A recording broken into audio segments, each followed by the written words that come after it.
C'est bon. Yes. Super. Félicitations, Rosalie. Bonsoir tout le monde. Bonsoir tout le monde.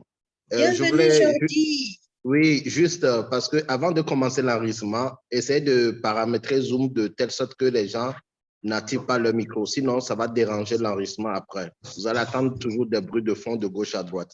Donc, coupez tous les micros et bloquez les micros des participants. Attends, te le passer, Georgie. Elle va te passer, tu le fais, après tu lui repasses. Tu lui repasses. Comme ça, on est tranquille, ça va aller plus vite. N'est-ce pas, maman?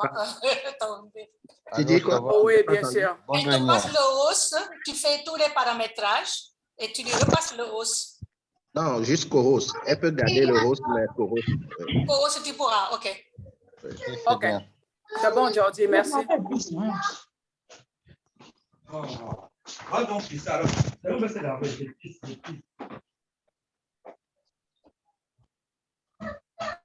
OK. Donc, Jordi, tu peux contrôler le recording.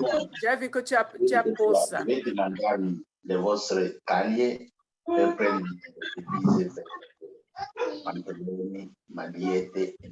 Allô, Jordi, tu as muté tout le monde? Non, je ne suis pas co-host, donc je ne peux pas le faire. Fais le co-host, Jordi.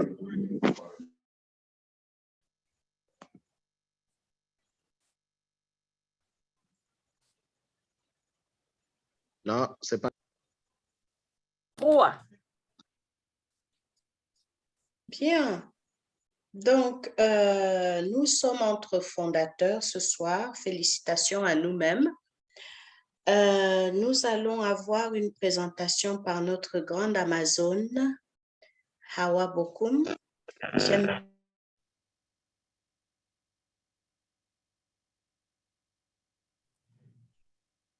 What happened? On ne t'entend pas, Francine. Donc, ce soir, notre sœur et Amazone Hawa Bokum va nous parler d'un sujet assez préoccupant et qui pourrait concerner donc les fondateurs de On Passive lorsqu'ils auront des moyens. Il s'agit de la filière de la mendicité qui conduit parfois à des trafics humains. Donc, notre sœur Hawa Bokum va nous en parler ce soir. C'est un échange.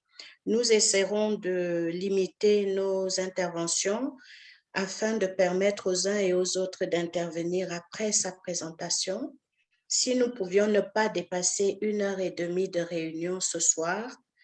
Bon, je vois déjà des mains levées.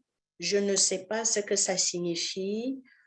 Si ces personnes ont un problème particulier, est-ce que vous voulez bien nous dire si c'est par erreur ou bien parce que vous avez un point pressant avant la réunion? Monsieur Mwanda, est-ce que vous avez levé la main, Monsieur Mwanda?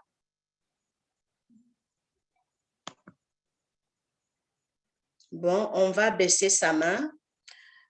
Monsieur Léonie de Belgique, est-ce que vous souhaitez dire quelque chose avant la présentation?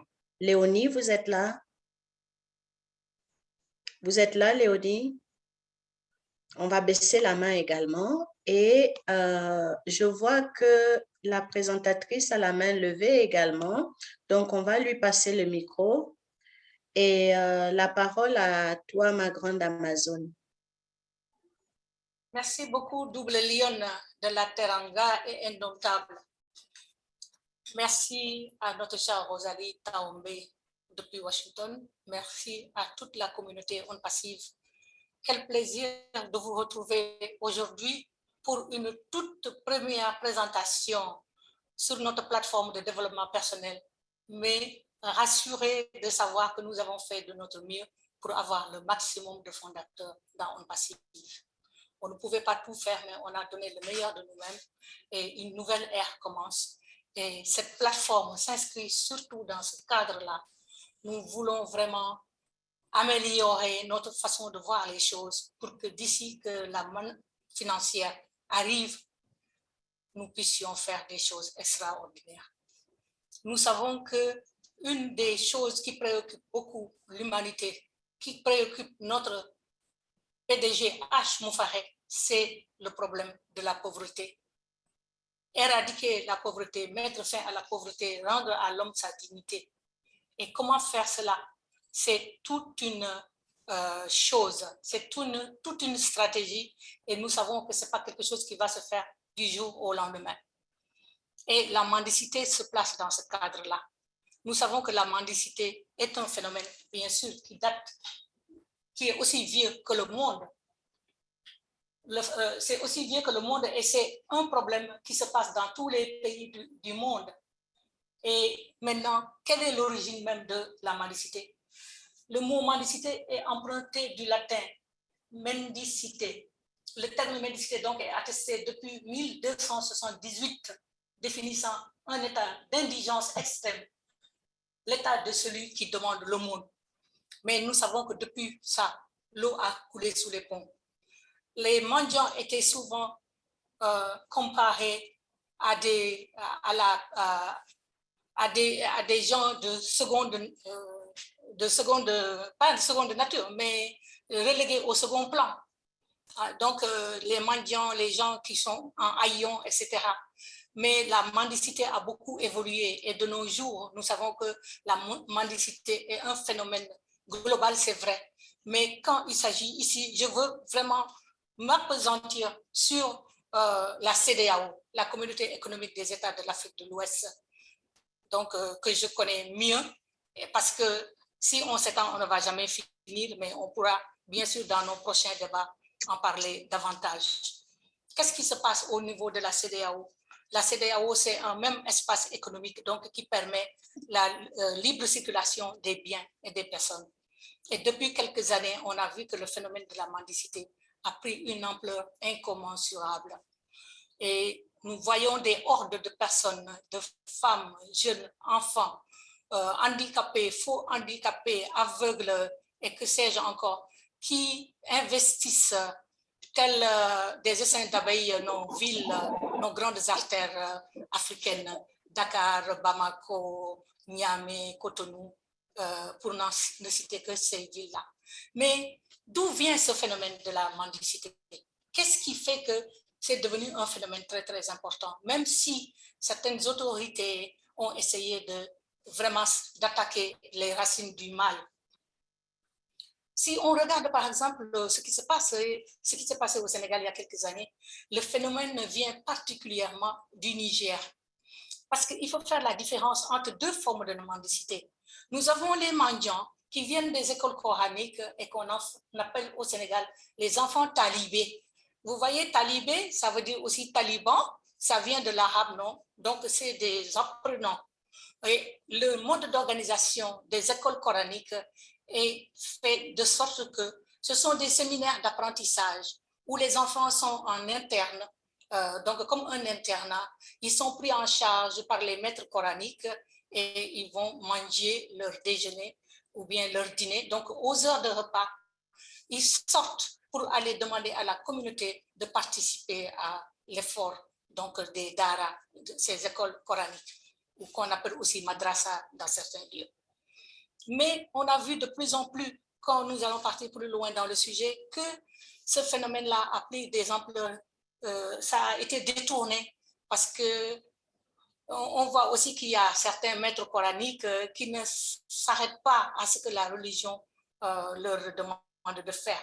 Et on pense que ce sont ces mêmes maîtres coraniques qui demandent aux enfants d'aller demander de l'argent, parce que quand l'enfant ne rapporte pas de l'argent, il est des fois battu par des maîtres coraniques véreux.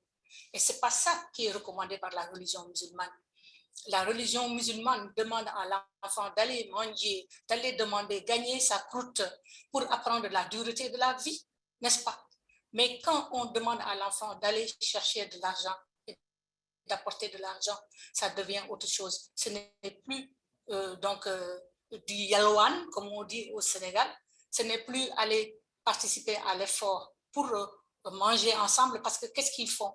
Les enfants partent avec leurs gamelles et chacun revient, qui avec du tchéboudienne, qui vient avec du tchébouillap, riz au poisson, riz à la viande, etc. On met tout dans le même bol et tout le monde mange. Et c'est ça qui permet à l'enfant d'apprendre le partage, d'apprendre à être dans la communauté et d'apprendre à évoluer au niveau de la communauté. Malheureusement, dis-je, cela a pris une autre tournure et on voit des enfants qui sont battus, ligotés, mis dans des coins de l'école parce qu'ils n'ont pas répondu aux attentes du marabout véreux, entre guillemets, donc des usurpateurs. Et même on dit qu'il y a des marabouts, donc des faux marabouts, qui ont même des R+1, des R+2, des R+3, c'est-à-dire des immeubles. Donc, vous voyez où est-ce que ça peut mener. Ça, c'est d'une part. Maintenant, revenons à l'autre forme de mendicité aussi que j'aimerais vraiment vous présenter, parce que comme je vous dis encore, le sujet est très large et on ne saurait l'épuiser aujourd'hui. Il a été noté que beaucoup de mendiants viennent du Niger. Les mendiants viennent du Niger et ils viennent d'une région très spécifique au Niger. C'est quand même incroyable, non? On va se dire pourquoi un seul pays à lui fournit des mendiants. Pour vous donner juste un exemple, au début, les mendiants du Niger allaient vers l'Algérie. Ces 5 dernières années, 7 à 10 000 personnes ont été refoulées de l'Algérie vers le Niger, tous des Nigériens. Ces 5 dernières années. 7 à 10 000 personnes refoulées par an. Donc, il fallait trouver de nouvelles, un nouvel Eldorado. Donc, au lieu d'aller vers le nord, ils ont commencé à aller vers le sud, particulièrement vers l'Afrique de l'Ouest. Donc, ils ont donc décidé d'aller dans les différents pays de l'Afrique de l'Ouest. Mais vous allez me dire comment cela va s'organiser. Et il y a un représentant du Niger qui disait qu'il y a 8700 km entre Dakar et Niamey. Alors, comment un pauvre pourrait-il quitter Niamey et se retrouver à Dakar sans aide? Alors, vous suivez mon regard ou lisez mes lèvres, comme on dit en anglais. Ça veut dire qu'il y a un réseau organisé de trafic humain, de mafia qui tire les ficelles et qui tire leur marron du feu en envoyant vraiment les femmes et les enfants dans des conditions désastreuses. Parce que ces mendiants-là sont des enfants de 2, il y en a des enfants qui ont 2 ans, 5 ans, le maximum, c'est 7 ans quand il s'agit d'enfants. Et demandez-moi comment ces enfants partent. Ils sont loués à des familles. Je viens chez toi, ma chère Francine, je dis, loue-moi 2 enfants. Marie-Rose, loue-moi un enfant. Et tout ça là. Et je prends une horde d'enfants, je les amène avec moi et je vais aller manger. Et maintenant, je signe, enfin, ce n'est pas des contrats, c'est des contrats tacites. Chaque mois, j'envoie quelque chose aux parents de ces enfants-là. Ça, c'est une possibilité. L'autre possibilité, c'est des femmes. C'est des femmes qui viennent toutes seules, des fois avec leur mari ou bien avec la personne qui les encadre. Et ces femmes-là ne sont pas malades, elles n'ont rien. Rappelez-vous du film Slumdog Millionnaire. Ce film Slumdog Millionnaire montrait en Inde des enfants, donc des bidonvilles en Inde, qui maquillaient leur visage, feignaient d'être handicapés et tout ça, et allaient dans les grandes artères de la ville pour chercher de l'argent, pendant que la personne qui attendait les sous les observait d'un coin de l'œil. C'est la même chose qui se passe ici. Mais maintenant, qu'est-ce qui se passe? Pourquoi c'est une région particulière du Niger qui alimente 80% de ces mendiants-là? Il se trouve qu'au Niger, les terres arables par hectare, en général, c'était autour de 0,25 hectares par ménage. Et il y a une région qui s'appelle Kanté et la région de Madria, donc à Zender. Ces régions-là ont 0,17 hectares de terres arables par ménage. Alors, on a longtemps pensé que c'est parce que donc ces populations-là qui vivent d'agriculture n'arrivaient pas à trouver assez pour nourrir leur famille et que pendant les périodes de soudure, ils bougeaient pour aller manger un peu partout. Mais on a vu que la mendicité a évolué parce que c'est rentable. C'est rentable comme ces gens qui meurent dans les océans, qui quittent nos pays pour aller en Europe ou en Amérique ou ailleurs. Donc la mendicité est rentable et donc il y a des filières organisées et ces gens-là donc se retrouvent dans un engrenage et ça donne les situations que nous connaissons. Vous vous rappelez, il n'y a pas très longtemps, le gouvernement du Niger a voulu attaquer vraiment le taureau par les cornes. Un avion a été affrété à partir de Dakar. Il y avait plus de 1000 personnes qui étaient ici installées à Dakar et qui s'adonnaient à la mendicité. Malheureusement, ce n'est pas vraiment le nerf, ce n'est pas la racine du mal, parce que ces mêmes mendiants revenaient ou bien alors d'autres les remplaçaient, parce que ces gens-là qui les organisent ont leur machine bien huilée et ils savent comment s'y prendre. Parce que une fois que les gens retournaient chez eux, d'autres venaient les remplacer. Maintenant, un exemple a été donné, par exemple, la dernière fois qu'il y a eu un avion qui est reparti au Niger, il y avait 528 enfants de moins de, il y avait 528 enfants de moins de 2 ans, 162 femmes, 173 familles, c'est-à-dire des couples mari et femme, ou bien en tout cas hommes et femmes. Vous voyez un peu? Et puis, le 25 mars dernier, on avait compté 53 bébés. C'est quand même incroyable. On voit bien que ce sont des gens qui sont pauvres, qui donnent leurs enfants, qui louent leurs enfants pour que ces enfants-là puissent aller manger.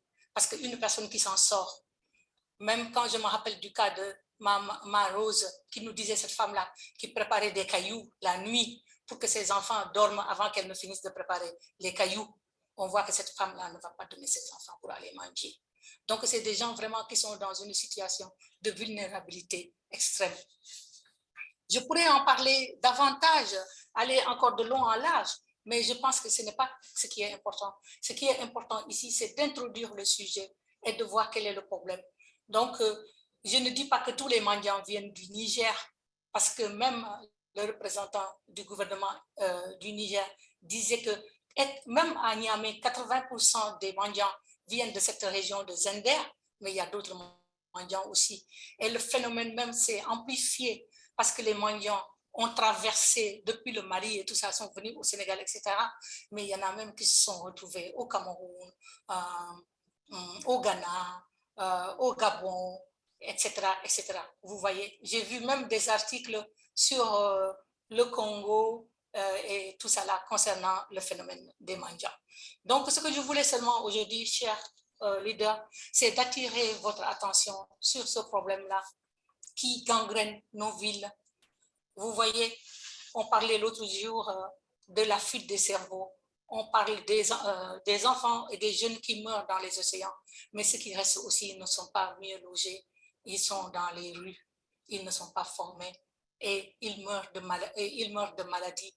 Ils font l'objet de traitements sexuels, d'abus sexuels, parce que c'est des enfants qui ne sont pas encadrés. Bien sûr, les gouvernements ont essayé de faire des programmes. Par exemple, au niveau du Sénégal, il y a un ministère, le ministère de la protection de la femme, attendez que je dise la vraie dénomination, le ministre de la femme, de la famille, du genre et de la protection des enfants a un programme de retrait des enfants de la rue. Et ce programme-là essaie de recenser les enfants, de voir ceux qui sont sénégalais, ceux qui ne sont pas sénégalais, on les ramène chez eux, en accord avec les représentants diplomatiques de leur pays, donc avec les ambassadeurs, etc., etc. Ces enfants-là sont ramenés dans leur pays. Et ceux qui sont ici,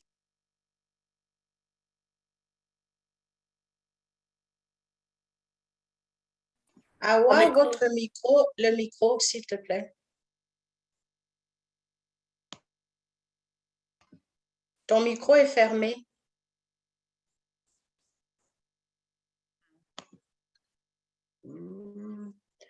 Jordi, est-ce que vous pouvez ouvrir le micro de Awa? Moi, je ne la vois pas.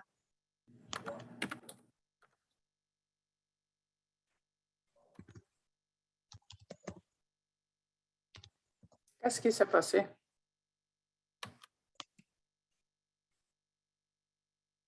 Ce qui s'est passé, c'est que je ne suis pas co-host. Quand j'étais passé le host, j'ai perdu le co-host, mais on a oublié de me faire co-host. Du coup, certainement, quand je regardais mon papier, j'ai frôlé la souris qui a fermé le micro. J'espère que ce n'est pas coupé depuis longtemps. Non. Non, ça va. D'accord. Donc, beaucoup de choses sont faites pour essayer de faire réinsérer ceux qu'on peut réinsérer. Au niveau du Sénégal, quand même, il y a des choses qu'ils ont réussi à faire. Vous vous rendez compte, depuis 1964, il y avait un décret contre la mendicité. En 1975, il y a eu encore un décret qui permet la mendicité dans les lieux de culte et par exemple les jours de culte, le vendredi devant les mosquées et le dimanche devant les églises. Mais vous voyez, 25 ans après encore, on est en train de s'attaquer à ce fléau parce qu'il y a de la résistance. Et au Sénégal, il y a une certaine vision de ce que c'est les mendiants. Les gens aiment donner de l'argent aux mendiants, aiment donner de l'aumône, parce que quand on donne l'aumône, on a l'impression qu'on se débarrasse de quelque chose, on contribue à quelque chose. Donc, même si on interdit, de l'autre côté, il y a des gens qui font. Donc, le problème qu'il y a, c'est de trouver un système pour parler aux autorités religieuses, aux élus locaux aussi, mais aux personnes morales et toutes les personnes de la société qui sont capables d'apporter leur contribution. Surtout, beaucoup de sensibilisation au niveau des populations, que les populations sachent que les enfants, c'est eux le moteur de demain. Et si on ne s'occupe pas de nos enfants, demain sera pire. Déjà, il y a une crise, il y a la pandémie, il y a les maladies, il y a les guerres qui sont là. Et nous, même le problème de réchauffement climatique, ce n'est pas nous qui polluons, mais c'est nous qui subissons. Donc, c'est à nous de nous vraiment attaquer aux problèmes qui existent. Bien sûr, nous avons nos autorités qui essaient de faire bon an, mal an ce qu'elles peuvent, mais nous autres, à On Passive, je pense que ça fait partie de nos chantiers de réflexion. Parce qu'un enfant qui manque d'amour, un enfant qui n'a pas évolué autour de ses parents, un enfant qui a été abandonné depuis le départ, c'est un enfant qui demain va causer un problème. C'est un enfant qui deviendra un bandit ou bien un sans-abri. En tout cas, il ne pourra pas jouer pleinement son rôle dans notre société. Alors, chers amis, je ne vais pas m'étendre davantage. Comme ça, je vous laisse. On aura le temps de bien discuter. J'avais invité nos amis du Niger pour venir contribuer à cela parce qu'ils ont une association qui veut aussi s'attaquer au problème de mendicité. Ce n'était pas prévu de faire aujourd'hui le thème, mais puisque Asma ne pouvait pas se libérer et qu'il n'y avait pas de proposition, c'est pour cela que j'ai proposé de faire ce thème aujourd'hui. Merci beaucoup pour votre attention. Merci beaucoup Amazon. C'est un sujet vraiment sensible et qui nous préoccupe à plusieurs niveaux. En tant que mère de famille, nous ne pouvons pas rester indifférentes. En tant que parents, nous ne pouvons pas rester indifférents. Et maintenant, en tant que fondateur de On Passive, où nous avons cet esprit de générosité et d'ouverture sur les autres. Parce que si nous avons de l'argent, nous, en tant que continent africain et citoyens africains, nous regardons les problèmes qui touchent d'abord notre société afin que nous puissions tous nous élever les uns les autres à un niveau beaucoup plus convenable pour tout le monde. Donc, vraiment, c'est une présentation claire, précise, concise et qui concerne. Elle nous interpelle sincèrement. Ce que nous allons faire maintenant, nous allons prendre soit des contributions, s'il y a des personnes qui ont une information additionnelle par rapport à ce que Amazon Awa a dit, soit nous allons prendre des pistes de solutions, mais je demanderai qu'on se limite à 2 minutes d'intervention et pas plus pour permettre au maximum de personnes de parler. Donc, les gens vont lever la main à partir de l'icône de réaction qui est sur votre écran. Si vous ne pouvez pas appuyer sur l'icône de réaction pour lever la main, vous allez lever physiquement votre main. Donc, c'est parti. Si vous avez des questions, levez la main, on va vous donner la parole et essayons de respecter les temps de parole pour qu'il y ait le plus de personnes à intervenir. Merci. Je vois Issa du Niger qui a levé la main, donc je vous donne la parole. Issa, veuillez bien actionner votre micro. On a ouvert votre micro. Issa. Allez-y, Issa.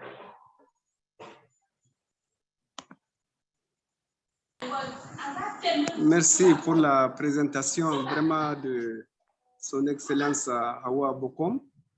Elle m'a contacté, on a un peu discuté avant donc, cette conférence qui est vraiment de qualité dans notre pays. Et je l'ai écoutée. Vraiment, elle a les informations claires et limpides de ce phénomène qui est la mendicité dans notre pays, en particulier au Niger.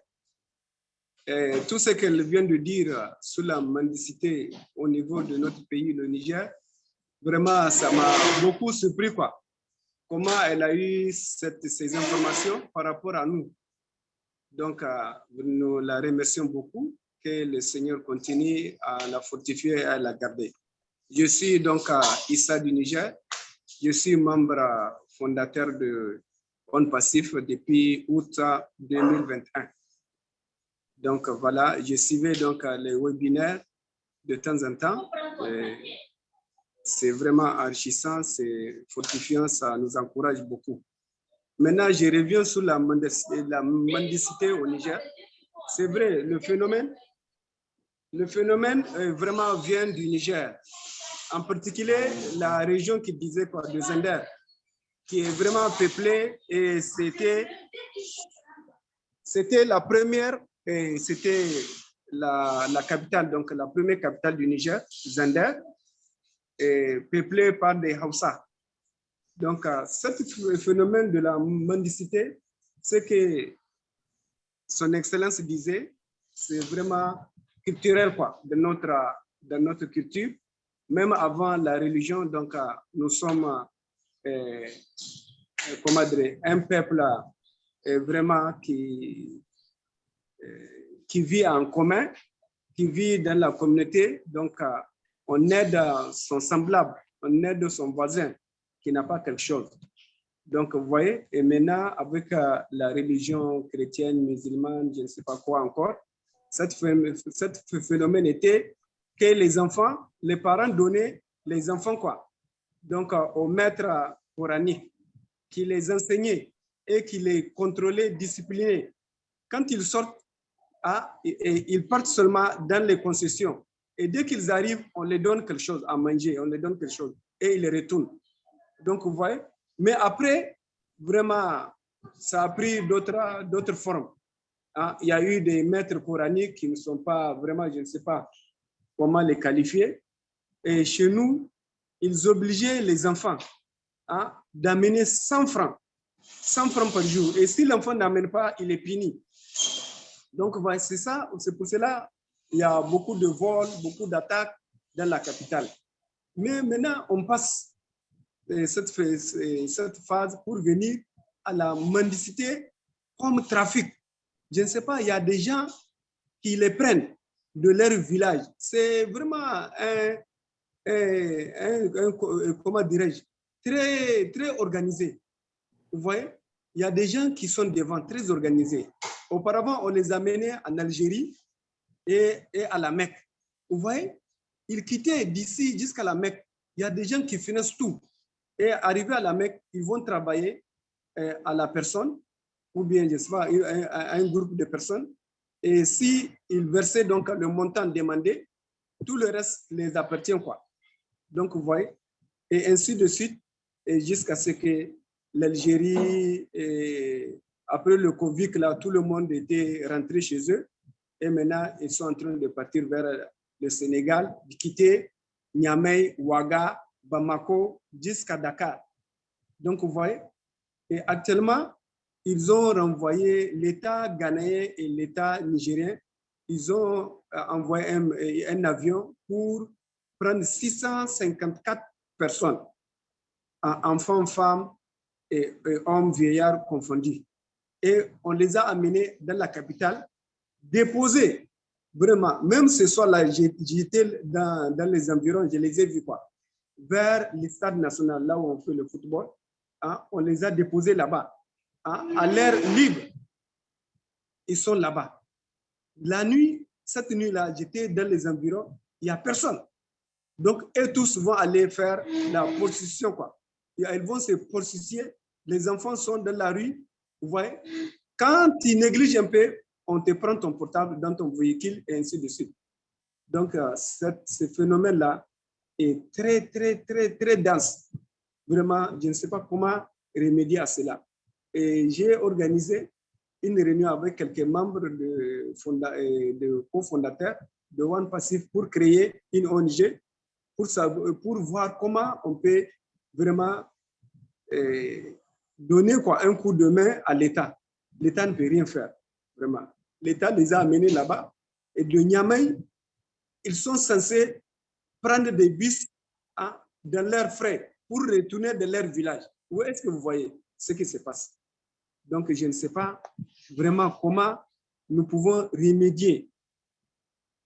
Donc, nous pouvons remédier à ce phénomène ici au Niger. C'est une zone bien déterminée. Donc, vous voyez, c'est une zone bien déterminée. C'est vrai, il y a quelques zones aussi qui le font, mais ces femmes-là, quand elles viennent, elles vont prendre du sable et un peu de cailloux dans des tasses pour vendre. Voilà ce que ces femmes font. À cause de l'insécurité, et ces femmes ont quitté leur village, elles sont venues dans la capitale. Au lieu de faire la mendicité, et c'est l'ethnie germaine. Non, donc elles ne font pas ça, mais elles vendaient du sable dans des petits sables avec 200, 250, vous achetez le sable et elles vont se retrouver quelque part. Donc, vous voyez ce qui se passe. Il y a la famine, il y a tout, il y a tout. Et la saison ne donne pas. Les hommes aussi, comment ils font? Les hommes, quand la saison approche, ils cultivent.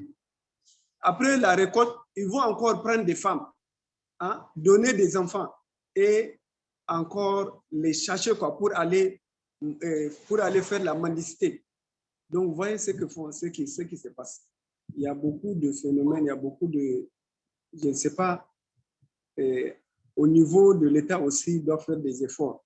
Les associations, les ONG aussi doivent faire des efforts pour remédier donc, à ce phénomène-là.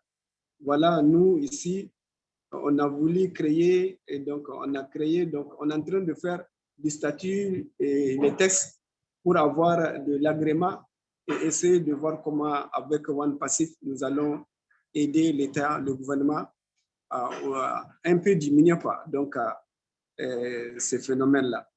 Quand on parle du Niger, directement, c'est la mendicité. Vous voyez ce que ça donne.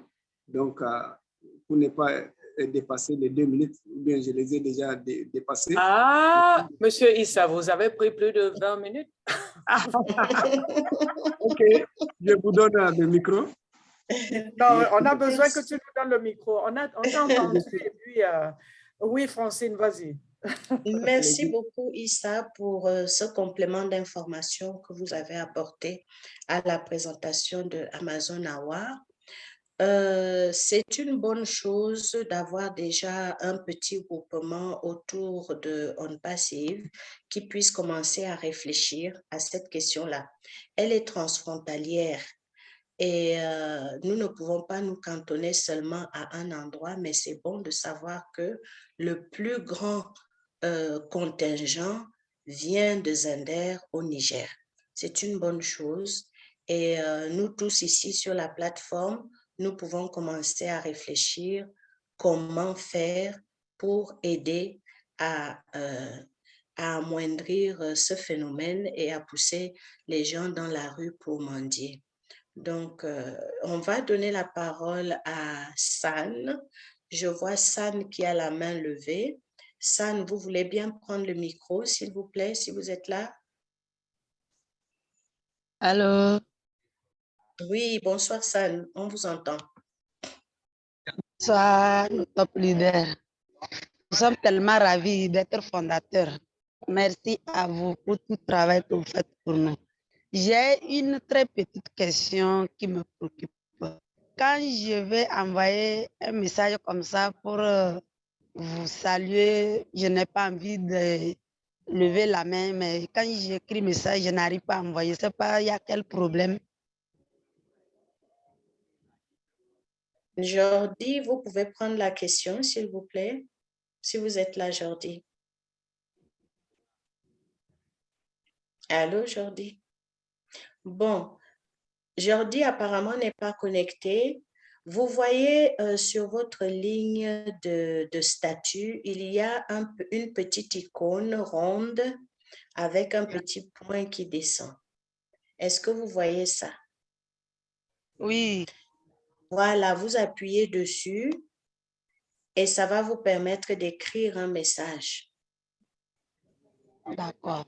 Merci beaucoup. Grand Voilà, merci et je bonne vous en suite. prie. Merci. Au revoir.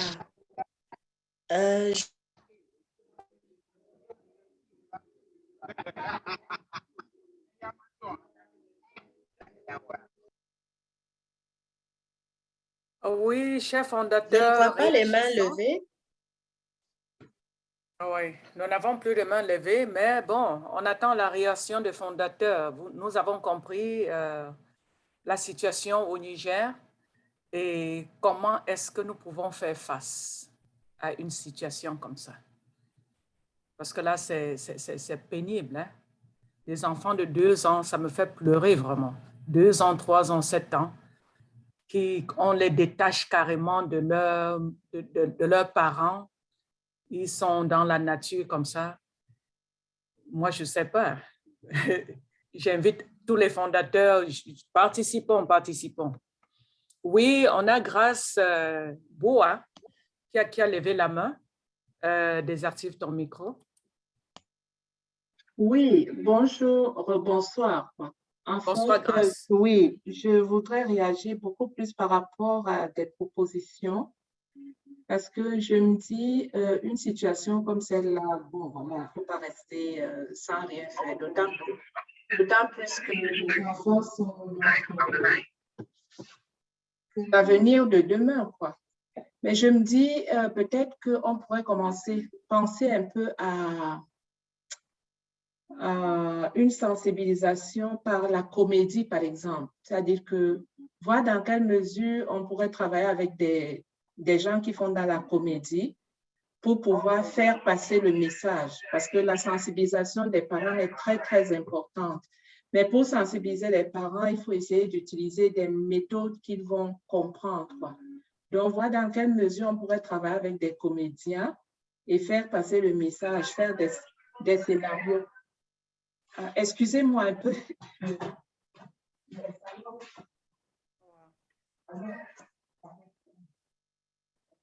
C'est une proposition concrète. Pendant qu'on attend Excusez-moi, je vais revenir tout à l'heure parce que j'ai dû appeler un médecin. J'ai un enfant qui ne se sent pas très, très bien là. OK, c'est bon, Grâce. Donc, je vous reviens tout à l'heure. D'accord. Ça marche. Pour être pratique, est-ce qu'on pourrait demander à Issa du Niger de noter les propositions qui sont faites ce soir? Comme ça nous permettra de progresser. Issa, est-ce que vous pourriez noter les différentes propositions qui viennent des leaders ce soir? Issa, vous êtes là? Je suis en train de les noter. Je travaille avec Issa. Je lui ai promis de travailler avec eux. Ne t'inquiète pas. D'accord. Je note ça. Ça nous permet d'être plus productifs. Oui, je note tout. On va passer la parole à Mathilde qui a levé la main. Mathilde, vous pouvez ouvrir votre micro. Bonsoir encore une fois, bonsoir. C'est Mathilde à Winnipeg. Alors, c'est vraiment ma contribution, j'essaie de penser en comparant à mon pays d'où je viens, qui est le Burundi. C'était quand j'étais petite, c'était vraiment très rare de voir les mendiants. Mais maintenant, tu vas à Bujumbura ou n'importe où, effectivement, ce que Madame Amazon a réveillé dans mon cerveau, qu'il y a des organisations derrière ça. Alors, une fois, j'ai suivi 2 enfants qui m'ont demandé l'argent tout le temps, et je les ai demandé, est-ce que vous ne voulez pas aller à l'école? Ces enfants, ils m'ont dit non, si on va à l'école, notre maman va nous chasser ou les gens qui étaient derrière. Alors, ma suggestion, comme en écoutant l'histoire de vos pays, c'est la même chose que l'histoire de mon pays. Et ça touche énormément, ça te touche à toi comme un être vivant, ça te touche aussi en tant qu'Africain. Alors moi, je pensais, au lieu de chacun crée un ONG dans son pays, peut-être tous les membres de On Passive, si on peut faire une organisation qui touche ça dans tous les pays et tout le monde, si on décide, des gens qui veulent cotiser là-dedans pour donner des fonds, de contribuer, mais que ce mouvement, ça soit dans tous les pays et c'est universel comme UNICEF. On va être les On Passive, on va avoir un pouvoir de faire une contribution mensuelle. Et comme ça, c'est pour éliminer dans tous les pays. Pour moi, même ici au Canada, dans le pays qui est riche, il y a les mendiants, mais ils ne volent pas. Ils te demandent, si tu ne les donnes pas, ils ne vont pas prendre ton sac par la force. C'est pas vraiment, c'est pas aussi grave, même si ça arrive, c'est pas aussi grave qu'en Afrique. Alors, si même il reste des mendiants parce que ils ont choisi de le faire, il y en a des organisations où ils peuvent aller manger et revenir faire le mendiant, mais au moins on déracine, on essaie de déraciner cet acte qui est inhumain en faisant dans tous les pays, en faisant l'organisation qui touche tous les pays et les membres qui sont On Passive, qui peuvent faire le volontariat ou je ne sais pas comment on peut s'organiser, mais pour aller vraiment travailler là-dessus. Je ne sais pas si vous m'avez compris ce que j'ai dit. Yes, let's do it on a very high level. J'essaie de penser en anglais maintenant. Mais aussi de façon que ça soit universel, parce que tout le continent africain souffre de ça. Merci. Merci Mathilde. C'est une bonne proposition. Je sais que Amazon l'a capté dans les propositions. Nous allons prendre Bernard. Si vous pouvez ouvrir votre micro, Bernard Tchoukouté. Vous pouvez ouvrir votre micro. Choukwet. Choukwet, excusez-moi pour ça. Bonsoir, vous m'entendez?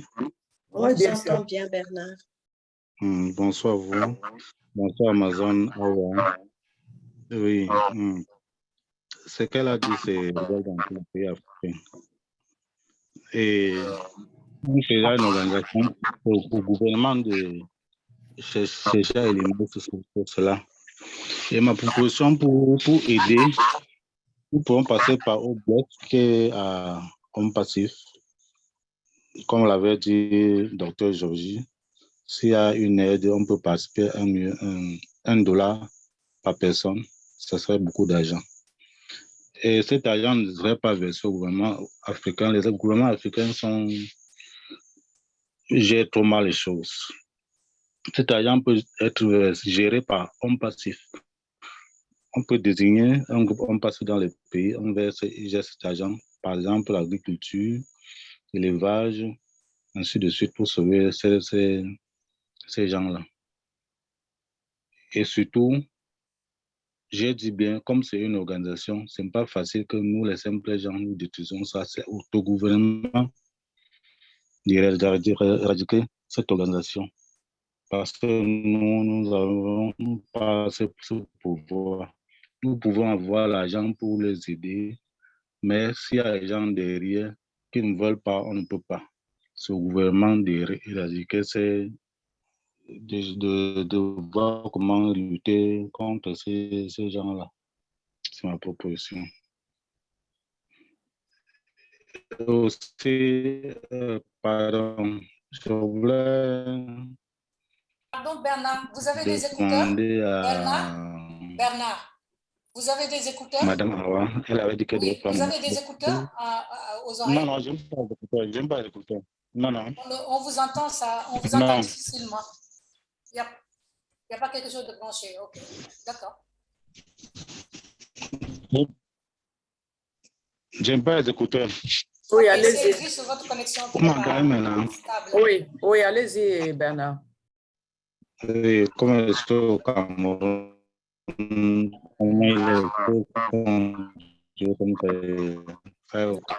C'est pas bon, Bernard. Presque pas. Oui, je voulais demander à...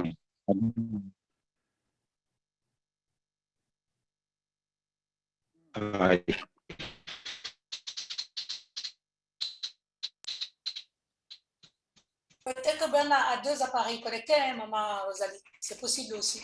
C'est possible. Bernard, on vous entend pas. Hein? S'il vous plaît.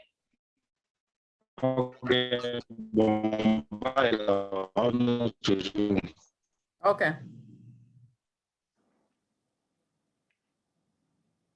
Là, nous allons passer la parole à Marcelino, à Konega. Ouvrez votre micro, Marcelino. Voilà, bonsoir à toutes et à tous les grands leaders compassiviens. Bonsoir. Et je suis connecté de l'Italie. Vous m'excusez si je n'ai pas mis la vidéo parce que j'ai désinstallé, je suis un peu souffrant là.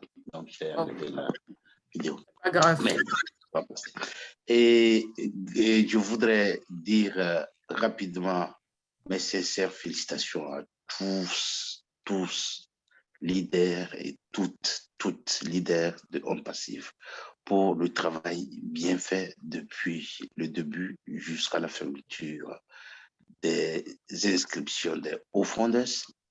Et puis, félicitations surtout à toutes nos grandes leaders Homme Passiviennes. Je ne veux pas nommer quelqu'une pour offenser une autre. Donc, toutes les leaders qui êtes là-bas, là, mes félicitations à vous. Et puis, je voudrais dire un spécial merci et félicitations à Ouawa pour ce thème. C'est un thème très, très, très pernicieux et profond. Pourquoi? Parce que c'est un thème à double tranchant. La mendicité, la pauvreté. Et j'ose, et je mesure bien mes mots, je les pèse, hein, dire que c'est un système politique. Parce que quand on va fouiller au plus profond de ce sens, il y a certains organismes qui utilisent ces enfants, ces mendiants, pour des fins mal appropriées.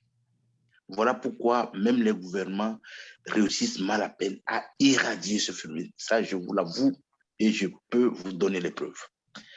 Mais aujourd'hui, grâce à Dieu, nous, avec notre opération de Homme Passive, nous pourrions essayer de changer ce paradigme d'une manière ou d'une autre. Mais le chemin sera très long.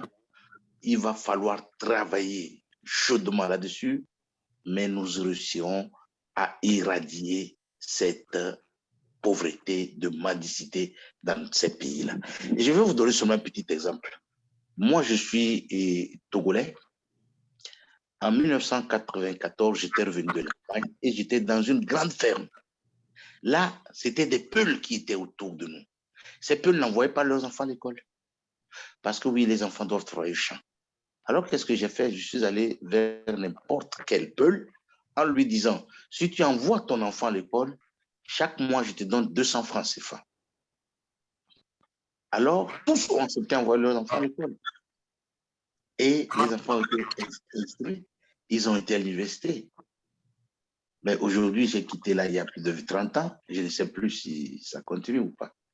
Voilà, une parenthèse. Sans rien, sans aide de personne.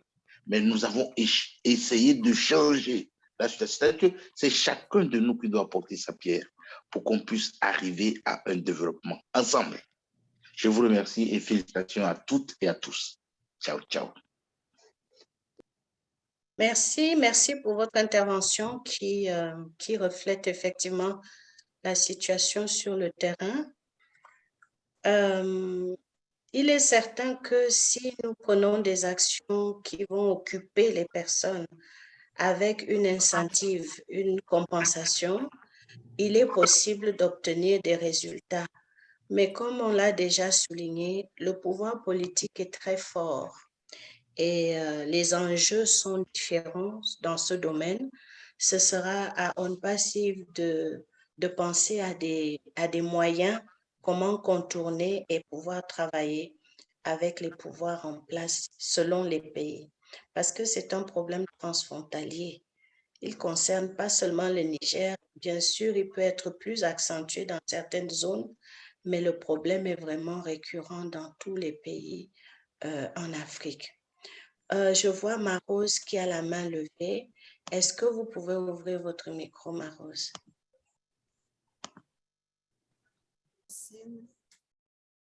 Merci, chère Awa, pour vraiment ce sujet. On ne vous entend pas, Marose.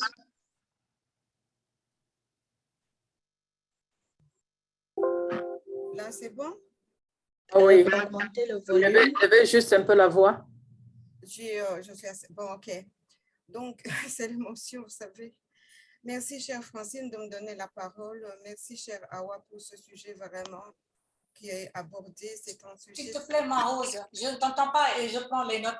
Élève ta voix ou je ne sais pas. Pour que je ne dise pas de bêtises. C'est mieux comme ça? Oui, merci.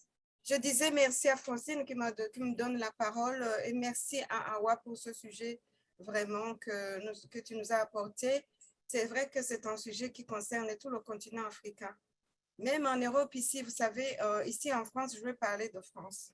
Il y a des enfants gitans qui sont dans tous les coins de la rue.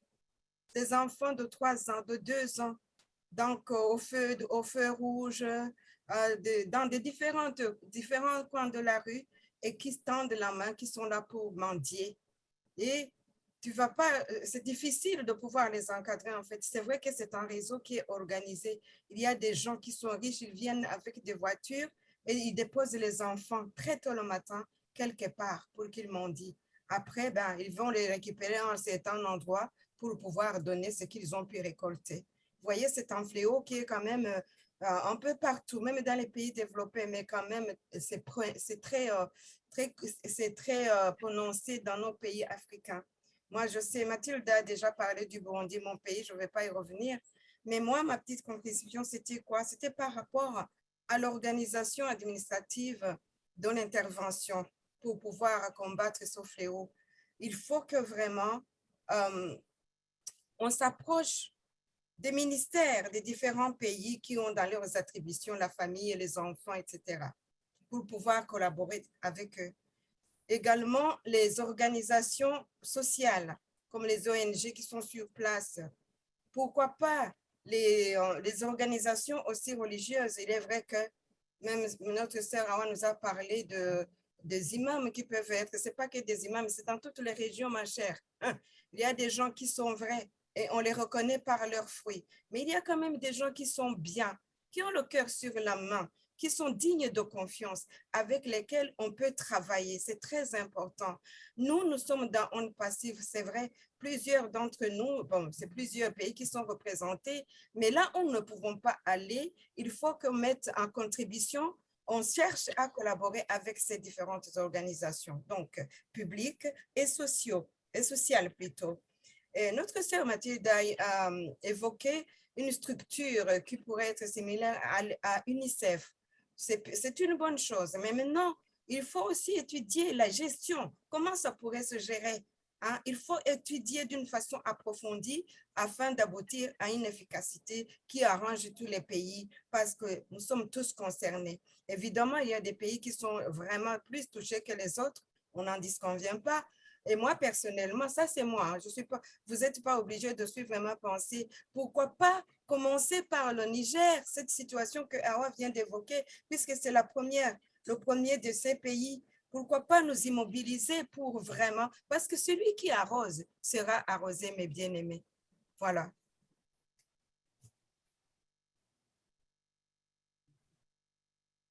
OK.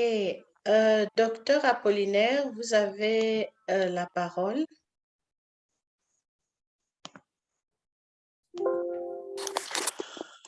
Bon,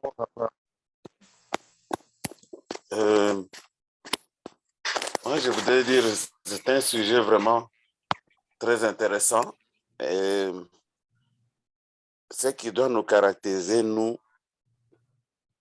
on passive, c'est l'amour. Comment on peut aimer, et surtout nos enfants, et voir de quelle source qui crée que les enfants se retrouvent sur la route, même être mendiant, autre. Et maintenant, moi, je vois l'exemple de mon pays. Ici, mon pays, les enfants se retrouvent comme mendiants autres à cause de la richesse que nous avons dans notre pays. Nous avons beaucoup de richesses, mais la population plus pauvre. Beaucoup de minéraux, de bois et tout et tout. Et c'est ainsi que quand Madame Rose a parlé de voir les ministères et autres, moi je proposerais qu'on puisse voir même les États qui attaquent d'autres États pour qu'ils soient stables. Prenons l'exemple des Européens, même des Chinois, même des Américains qui viennent ici chez nous au Congo, qui créent les insécurités, qui cherchent à opposer les gens, et les enfants se retrouvent abandonnés et les autres n'ont même pas de parents. Quand on parle du phénomène de Kamina Sapu dans le Kasaï, et les enfants se sont retrouvés et tués même, et les enfants restent orphelins et il y a beaucoup de mendiants. Dans notre cadre de on passive, nous devons aussi aller plus loin. Nous devons faire une force de lobbying plus efficace pour atteindre même jusqu'au niveau des États. Puisque nous voyons des mamans, des femmes fortes qui venaient même de Burundi, de Rwanda, qui se mettaient ensemble avec des femmes congolaises, qui faisaient de lobbying pour regretter les phénomènes de guerre qui troublent notre région. C'est ainsi que moi je proposerais au niveau des cadres de On Passive, faire des lobbying et faire de regroupement et atteindre jusqu'au niveau des États, des grandes nations qui pour eux, ils sont contents quand ils opposent les petits États, les autres États et créent des guerres inutiles qui créent donc la famine, donc la pauvreté dans le monde. Telle la guerre que nous voyons maintenant au niveau de l'Ukraine et qui crée même la famine partout dans le monde. Voilà, c'est que nous devons beaucoup réfléchir et faire des lobbying. Et quand on serait donc pour atteindre à combattre donc la pauvreté et les orphelins, même de veufs et de situations difficiles. Je crois que ça, c'est par manque d'amour. Et c'est l'amour qui doit nous caractériser et parvenir à partager. Quand on aura même des moyens, ce sera aussi une force pour nous déplacer et atteindre même des grands États. Merci beaucoup. Merci, docteur Apollinaire. Je vois David Kabia de DRC qui a mis, s'il vous plaît, avant que je n'intervienne, je voudrais que Amazon Awa nous dise les origines. Je pense que plusieurs personnes sont déjà intervenues dans la dernière intervention que nous venons d'avoir de docteur Apollinaire. Essaye de montrer les pistes. Il n'y a pas qu'une seule origine de ce phénomène. Il y a plusieurs éléments conjugués qui font qu'on se retrouve devant ce phénomène de déplacés d'une part et de mendiants qui s'ajoutent. Et une partie qui est organisée, dont on connaît à peu près l'organisation. Donc, il n'y a pas une raison unique qui fasse qu'on sait pourquoi les gens se déplacent. Il y a plusieurs raisons combinées. Avant de passer la parole à Rosa du Sénégal, j'aimerais tout simplement faire une remarque. Ce dont nous sommes en train de parler maintenant rejoint ce que nous avions déjà préparé auparavant avec les groupes de travail. Donc, les enfants déplacés vont pouvoir entrer dans les rubriques qui existent déjà dans ce groupe de travail. Et ce serait bien qu'on voit ensemble les enfants et les administrations. Je pense qu'il y avait une rubrique comme ça. Ceux qui vont pouvoir parler aux administrations locales, aux politiques, etc. Il y a cette rubrique. Et puis, il y a une rubrique qui s'occupe des enfants, des femmes seules, des filles mères et tout ça. Je pense que ça doit pouvoir rejoindre les enfants mendiants également. Donc, je voulais juste ajouter ça avant de donner la parole à Rosa, à qui on va demander d'ouvrir son micro. Francine, avant de donner la parole à Rosa, je pense que si ça ne gêne pas, qu'on redonne la parole à Grace Boa, qu'elle finisse de nous émettre son idée. Elle est revenue. Oui, elle est revenue. Grace, la parole est à vous. Hein? Grace.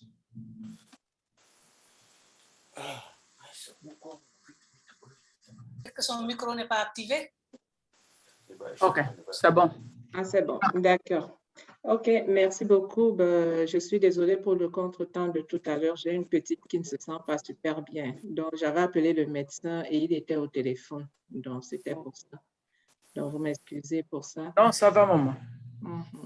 En fait, je disais que si on peut toucher déjà les parents avec, même par la comédie, donc faire une sensibilisation, en passant par les comédiens déjà du terroir et puis, bon, pourquoi pas d'autres comédiens aussi, mais faire une campagne, une véritable campagne, même si on ne va pas nécessairement chez les politiques, je me dis, si on touche déjà, on travaille avec certains comédiens et le fait qu'ils parlent, ils vont toucher beaucoup plus facilement la masse avant d'attendre que les politiques réagissent, quoi.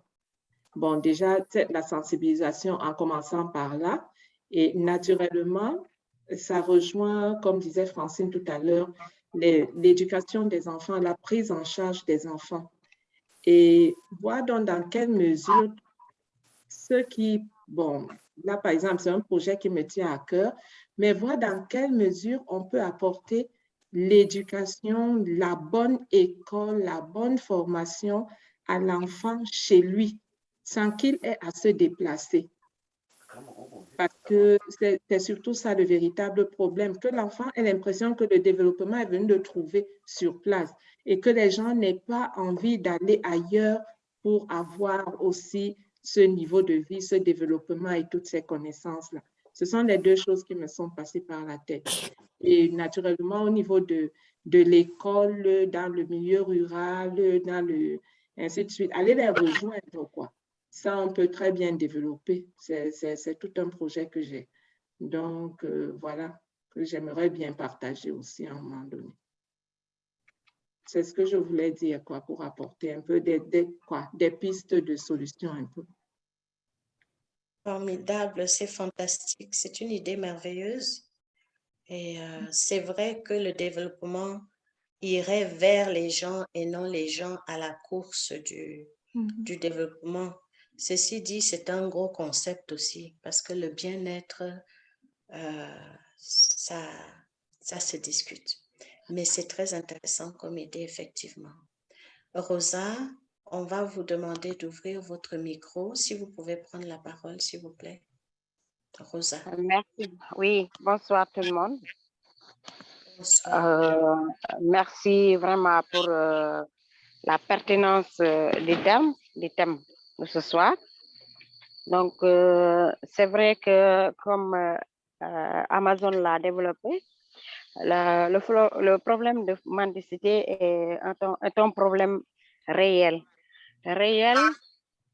Oui. Allô? Oui, on vous suit. Alors, d'accord. Donc, c'est un problème réel et qui fait très mal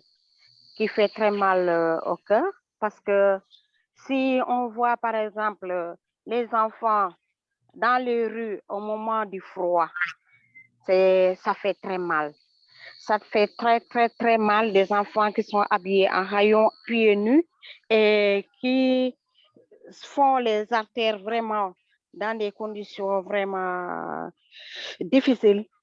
Je pense que le souligner comme ça est un bon geste, et peut-être ensemble on pourra trouver des solutions. C'est vrai que ça sera difficile de trouver des solutions du tic au tac parce que c'est un problème qui est là et que pour l'éradiquer, il faut mettre beaucoup de moyens, et il faut aussi qu'il y ait d'abord des campagnes. Il faut des campagnes de sensibilisation comme quelqu'un l'aurait proposé, peut-être faire des sketchs et autres. Mais le problème ici, chez nous, en Casamance, par exemple, moi, j'ai eu chez moi un garçon qui venait prendre les poubelles pour vider et on lui donnait quelque chose. Donc, ces jeunes, je l'ai approché et j'ai essayé de comprendre pourquoi ils venaient mendier. Parce que certains parents, eux, quand ils grandissaient aussi, c'est des parents qui ont grandi dans des maisons, dans des foyers coraniques. Donc, pour eux, aussi, leurs enfants doivent passer par là. Et c'est des enfants qui nous viennent de la Guinée-Bissau, de la Guinée-Conakry, je ne sais pas. Mais c'est des enfants qui te parlent créole. Donc, c'est un peu des enfants qui viennent de la Guinée-Bissau. Donc, pour parler à ce temps-là, il faut peut-être faire une campagne, envoyer des gens dans les pays. Je ne sais pas comment nous faire comprendre. Parce qu'il faut vraiment une forte mobilisation pour pouvoir trouver une solution à ce problème de mendicité. C'est là, c'est un fait réel et vraiment, ça fait très mal. Des jeunes qui ont beaucoup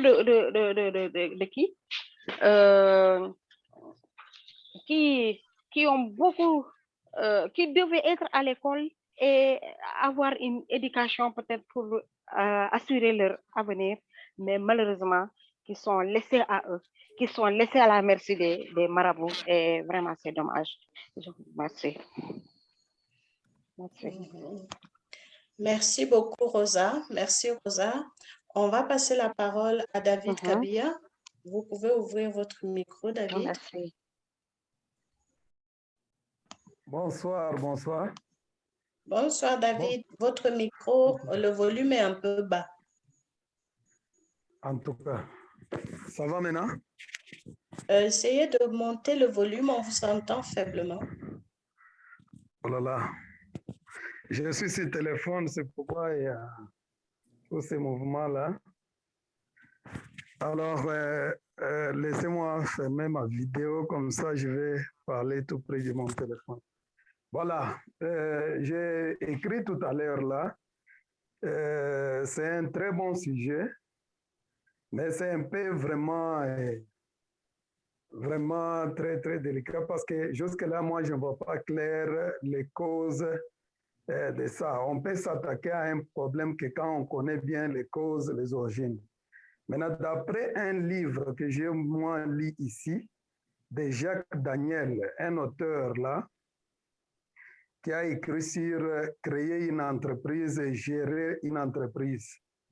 Il a parlé de l'indice du développement humain. Vous voyez, quand on peut chercher d'abord à développer l'humain, quand on peut, avec tout ce qu'on peut avoir chez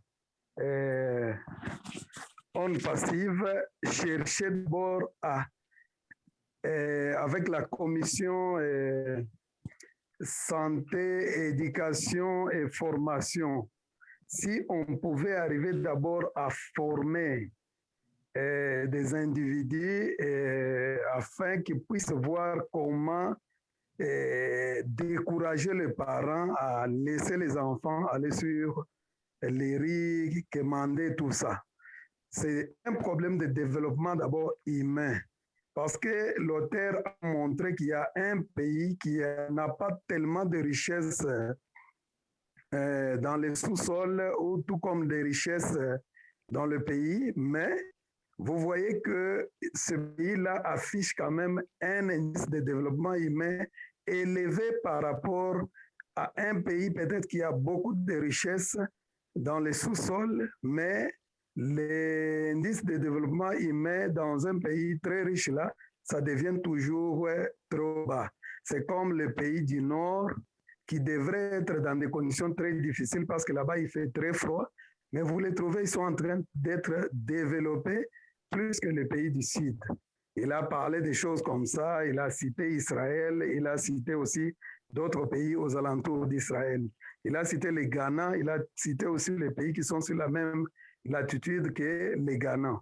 C'est ainsi que quand nous voyons cette mendicité-là et que nous voyons les parents envoyer les enfants comme ça, c'est un problème maintenant de créer, renforcer vraiment la commission formation et éducation des ondes passives pour d'abord suivre ces parents-là qui restent à la maison, qui laissent les enfants déambuler sur la route, les former d'abord, les motiver pour que quand ils viennent dans la formation, ils peuvent même commencer peut-être par proposition, toucher quelque chose. Parce que quand vous dites à un Africain que la formation va commencer à te payer $5, vous allez voir qu'ils vont venir nombreux dans cette formation-là. C'est aussi une des propositions. Maintenant, à part ça, j'ai aussi une nièce qui est du côté de Liverpool, là-bas, à Londres. Elle me disait que si je commence à travailler comme mon mari et que j'ai laissé les enfants seuls, le gouvernement viendra prendre ces enfants-là à sa charge. Vous voyez que si nous aussi, on pouvait arriver à organiser des ONG qui pouvaient commencer à s'entendre avec les gouvernements des pays comme ça pour faire que si on trouve un enfant sur la route, on prend cet enfant-là, on part avec dans nos centres d'éducation, tout ça. Les parents là pourront encore maintenant fournir des efforts pour mettre encore au monde un autre enfant, envoyer sur la rue.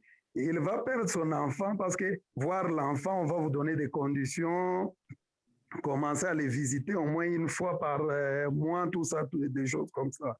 Donc c'est un problème de l'indice du développement humain. Parce qu'il y a des gens qui s'habituent à jouer à la dame, rester à la maison, mais en envoyant les enfants faire des petits travaux ou bien aller à la mendicité.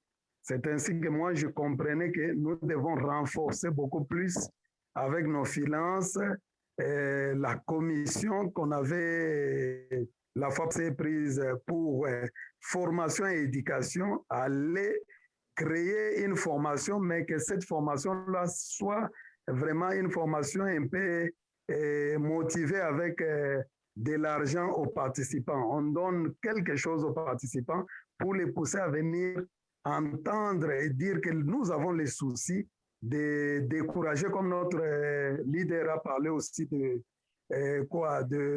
faire un peu de théâtre, et de musique, tout ça pour vulgariser. Je ne vais pas vraiment beaucoup plus monopoliser la parole et puis je ne sais pas si mon micro passait très bien. Je pense avoir un peu donné un peu une idée, selon moi, à ces problèmes ici. Merci beaucoup. Merci David, nous vous entendions bien, le son était bon. Donc, je vois notre présentatrice qui a levé la main. Vous pouvez ouvrir le micro. Oh oui, Francine, avant la présentatrice, je voudrais faire une remarque.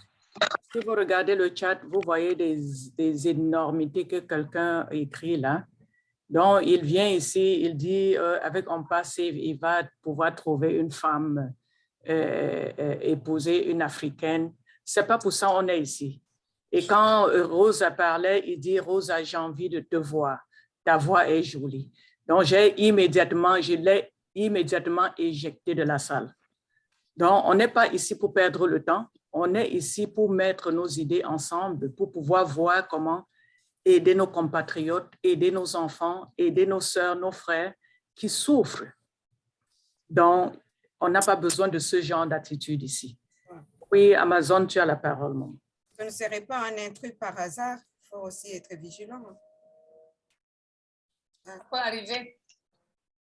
Ouais. Un intrus peut toujours se faufiler dans la salle. Ouais. Bon, ça arrive. L'essentiel, c'est que maman Rosalie a fait ce qu'elle a à faire. C'est pour cela qu'il faut être très vigilant sur le chat. Ce qui n'est pas évident du tout, mais bon, on n'a pas le choix. Merci beaucoup. J'ai préféré parler après parce que les interventions sont tellement positives.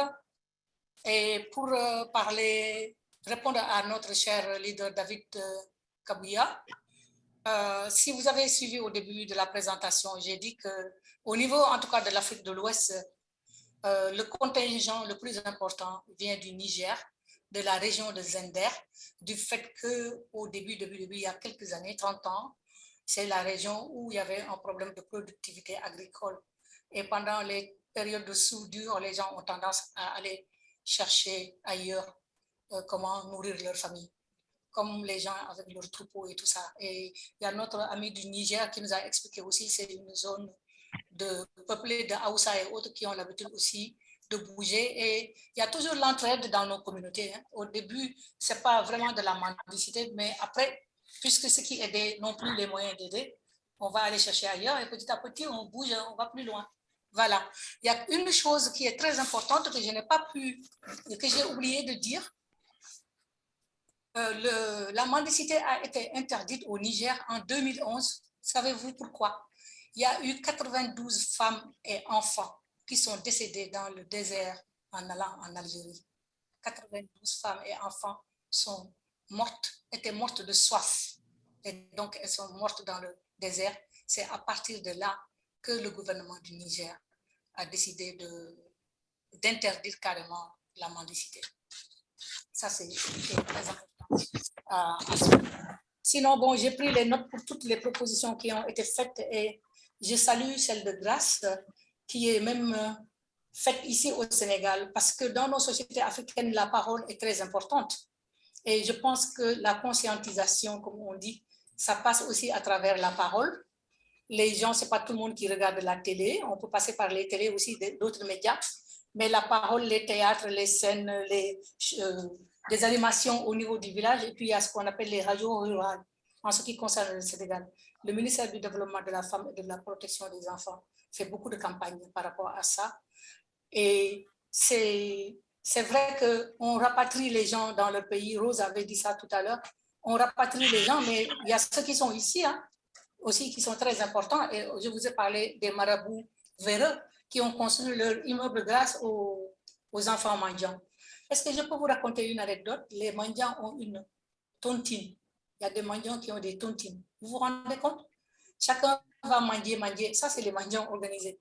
Et à la fin de la journée, on fait un tirage au sol. Il y a un mendiant qui gagne la gamelle et qui amène.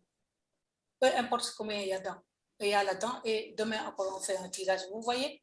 Ça, c'est les mendiants au niveau du Sénégal. Donc, ce phénomène-là, je ne crois pas que nos gouvernements puissent éradiquer ça, mon cher Marcelino, parce que s'ils pouvaient éradiquer ça, ça fait 30 ans qu'ils se battent et qu'ils n'arrivent pas à trouver des solutions. Maintenant, moi, cette organisation internationale, OK, comme le genre UNICEF, mais ça va être lourd à diriger. Peut-être une organisation internationale avec des antennes nationales. Chaque antenne nationale à son niveau qui va chapeauter le système. Francine, pour rebondir avec ce que tu as dit tout à l'heure, la dernière fois, on a fait une liste avec toutes les rubriques qui existent, parce que la mendicité peut-être n'a pas été dite de manière explicite, mais quand on parle de la femme et de l'orphelin, on pense aussi aux mendiants, parce qu'en général, ce sont eux les mendiants. Et on n'a pas beaucoup souligné le problème des femmes. On a parlé des enfants, mais on n'a pas parlé des femmes. Il y a des jeunes filles qui sont aussi embrigadées dans ce système-là, qui ont des grossesses précoces, qui ne vont pas étudier, qui sont laissées à elles-mêmes et qui deviennent des prostituées par la suite, ou bien alors qui vont organiser encore des hordes de filles pour les faire prostituer. Vous voyez? Donc, on a du pain sur la planche et je proposerai, Francine, comme je te l'avais dit la dernière fois, que ce qui a été fait, que tu le mettes sur le groupe développement personnel pour que les gens qui n'ont pas pu s'inscrire viennent rejoindre les différents groupes. Et on parlait de fort lobbying. Il y a un secteur de lobbying aussi qui a été créé. Peut-être que ce secteur-là pourrait travailler avec ceux qui travaillent sur les enfants et la femme. Donc, si tu lances ça sur la plateforme de développement personnel pour que les gens complètent, chacun va regarder où il va, je proposais aussi que ceux qui sont dans la même rubrique se concertent en aparté, entre eux, discutent, et après, quand on viendra à une autre séance, on pourrait faire une plénière où chaque groupe aura quelque chose à apporter pour qu'on avance sur notre plateforme. Je vous remercie. C'était un plaisir de faire cette présentation. Bien sûr, pas un plaisir parce que le sujet fait mal, mais un plaisir d'apporter ça à l'attention de tout un chacun pour qu'on trouve des solutions ensemble. Ok, merci. Je pense qu'on a fait le tour après ce résumé de la présentatrice. Je ne pense pas qu'on ait beaucoup de choses à ajouter. Nous allons rester dans les temps que nous nous sommes fixés. Merci beaucoup à nous tous. Nous évoluons tout doucement et sûrement. Donc, on va peut-être arrêter notre réunion d'aujourd'hui en se disant qu'on se retrouve la semaine prochaine, sûrement avec un autre sujet.